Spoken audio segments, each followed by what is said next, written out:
Has issued a special marine warning for Perdido Bay area until 9:15 p.m. Central Daylight Time.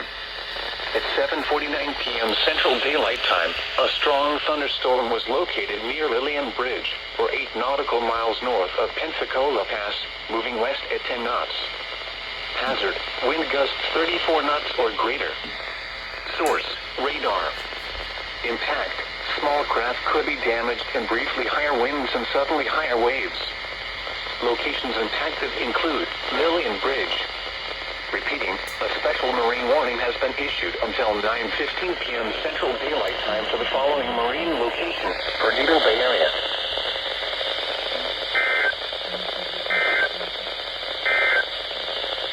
This is a special weather